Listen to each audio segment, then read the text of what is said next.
সন্ধেবেলা আমরা সবাই মিলে রেডি হয়ে বেরিয়ে পড়েছি। আমরা এবার যাব বিচে। আমরা তো আছি নিউ দীঘার হোটেলে, কিন্তু আমরা এখন যাব ওল্ড দীঘার বিচে। তবে নিউ দীঘার বিচটাও এখন বেশ জমজমাট করে দিয়েছে, আগের থেকে অনেক।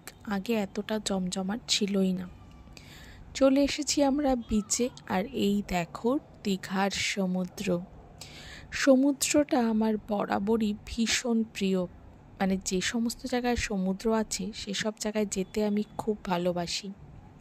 সমুদ্রের পাড়ে বসলেই আমার যেন মনটা একদম শান্তি হয়ে যায়।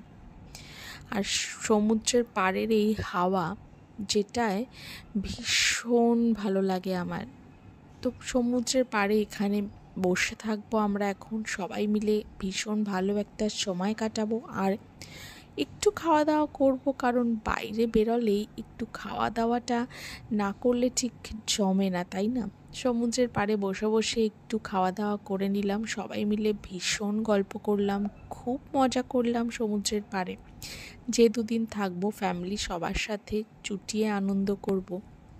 আর এখানে হচ্ছে ওল্ড দীঘার বিচের চারিদিকটা দোকানপাট বসেছে, যেখানে এবার খাওয়া দাওয়া করে একটু হাঁটাচলা করতে উঠলাম, যে এ মাথা থেকে ও মাথা একটু হেঁটে নিই। দোকানপাট অনেক কিছু বসেছে, কেনাকাটিও করব টুকটাক, সেই জন্য একটু ঘুরে ঘুরে দেখছিলাম। সন্ধেটা ভীষণ ভালো কাটলো। ঘুরতে গেলে তো অবশ্যই ভালো কাটবেই সময়। প্রায় 9টা 10টা অবধি বিচে থেকে তারপরে আমরা হোটেলে চলে আসলাম।